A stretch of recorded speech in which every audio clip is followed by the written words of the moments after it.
What is up, guys? Welcome to the channel. This is Comic Hour. Please subscribe. And this is the review for Rise of the Power of X, issue number 3 by Gillen, Silva, and Carell. We start this issue with the 10th life of Moira McTiger. She's just a kid. This is her 10th life. She's having breakfast at home, just living a regular life. And, she's just a child right now. I believe she's 10 years old. And, something is attracting her, some type of energy. She remember obviously her past life with Xavier and Magneto. She's trying to solve the future where she's hoping that mutants will be the Sentinels. And as she goes into the park, she sees a familiar face. This face is Professor X. Professor X is there, and he's like, "Hi, Mora, I just want to talk." And she knows right away. She's like, "No, Xavier, you don't. This is the day my gift activates," because she doesn't have her power yet, but her power are going to activate. "You come here today, and it's for one reason."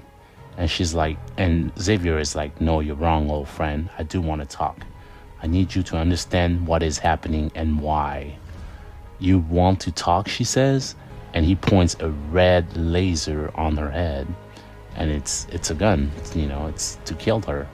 He says for one last time, obviously we don't know what's going on in Xavier's head, but he is trying to fix the future. As you guys know, the future is that the mutants are going to lose. They always lose. And this time he wants to get rid of her so that Kokwa, the island of mutants, was never created, so that it doesn't happen. Obviously, it's a lot. It's very complex because there's a lot of issues with different characters. But anyway, we're moving on, and we're moving on to the present, Moira McTaggart, in the present time, and she's having these conversation with a Dominion, a god, and the god is basically, Enigma, and he's like, sending her like mixed signals and kind of like a riddle, and she's figuring them out. She's finding them on the ground. It's like things like letters and things. He says things like, "No, you haven't met me." She has. "In fact, I brought her here." And he's telling her, "If you join me, I'll be able to travel to the timelines of your previous life, a far larger space to which you are the only key. And the reason why," he says, "that as it is, I am trapped inside this timeline, and it's dependent. However, even with these limitations, I can assist Nimrods, the big Sentinels, present AI uprising." That's what he says. That's what the Dominion is saying. That is what Enigma is saying. And basically she's following these trails, and she's like, what's in it for me? He writes a note that says, "An educated self-interest. This I can work with." So it's kind of like a partnership, and he wants to come out of the timeline and be free to dominate. And Enigma is. So we move on into Rasputin, where she's preventing the Stark Sentinels to basically not disturb Cypher. And we know that this is not Cypher. This is actually Mr. Sinister. Inside, he was created. He was given something to become Cypher by Dr. Xavier. And we're joined also by Rachel Summer, which she is, also a multiverse character and a guardian of the multiverse. And basically they are fighting the Sentinels because Cypher is doing something so that Xavier could get the job done in the past. And Rasputin, she's just trying to figure things out, and she's figuring out that this is not really Cypher, this is Sinister, the guy that made me, the guy that made my miserable condition in life, and she's obviously, she's figuring things out. And there's a breach, as you can tell here. And then we go back to Xavier and Mora McTiger, the young kid, and they're talking. Xavier is like, there's no other way, we tried, and this is the only way. We're all trapped. To be human is to be trapped. You were a fool to think that being a mutant changed that. That's what Xavier is telling her. And you convince us all to be fools. Damn you and damn me. So he's blaming her, and she's like, no, you're damning yourself, and she's running away. And he's saying, I wanted to be part of a family. I wanted to be loved. I thought I could have both, but I was mistaken. Obviously he's talking about a family, the X-Men, and then he's talking about being loved because he had a relationship with her and he loves her, And the thing is that she trips and he's gonna pull the trigger.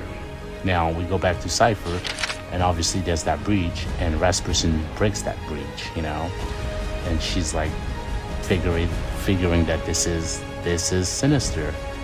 And she says, if it's your plan, it's wrong. We have to abort, because she's figuring out that Xavier went to the past to kill Mora. And basically Sinister is telling her that Cypher. And there's a portal, and Rasputin just runs right in. She goes in there to stop Xavier from killing Mora. And he's like, he's about to pull the trigger. He says, yes it is. Isn't that petrifying? Because she's saying the best way is leaving the corpse of a child in her family's garden. That's horrible, And he's gonna pull the trigger, and then no, here comes here comes Rasputin, and she said, get away from her. And she's trying to fight Xavier. Xavier is putting a blockade. He's blocking her sword, falls on the ground, and she's about to slash him or whatever, but he runs away, and he's really trying to get Mora, the child Mora, and he's about to pull the trigger. But then Rachel Summer is talking to him, and she's like, there's got to be another way. We could bring the Phoenix back, and she's telling him that my team wants to talk about the dream, about Krokwa, what it means, why you can't wipe it away no matter what, and especially like this. So listen, Xavier, you don't know what you're asking of me, Rachel. That's what he says. But I won't destroy Krokwa. I'll save mutant kind the other way. And she basically, changed his mind, and he chose not to kill her. And he erased the child's memory of him, so Mora doesn't know that this moment even existed. And he goes back in time with Rasputin.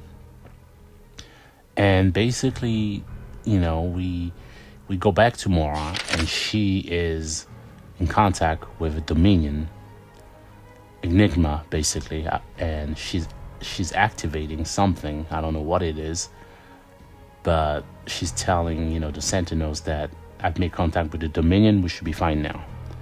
So as we go back with Cypher slash Sinister again, that's so confusing, I know. They go there, and Rasputin is like, I'm gonna kill him. Xavier is like, don't, and she's like Krokwa needed him. Remember how that turned out? And Xavier's like, very well, do it. She goes in there and she just slash him, and he dies basically. And she's like, it felt good, and Rachel is telling Xavier, damn right it is, Xavier. You know it. How could you? She's blaming him for everything. And then he's like, sometimes shame is the cause, Rachel. It was the best option we had. The alternative is worse. It is so much worse and more unlikely. But you win. We will try it. And then she's like, yeah, we're going to resurrect the Phoenix, right? And as she walks away, bam, he shot her. So Xavier is he's doing whatever it takes to win. He's willing to kill. And that's not really a trait that, is really him. He's usually diplomatic, but when it comes down to the mutants in that world, he's willing to do anything. And this is something that a lot of fans think that this is not his character, that he shouldn't be that way. But I like it, he's a little bit more bold, he's willing to do it all to save his kind. And that is it for this issue. It was a great issue. Make sure you subscribe, and I will see you guys later. Peace out.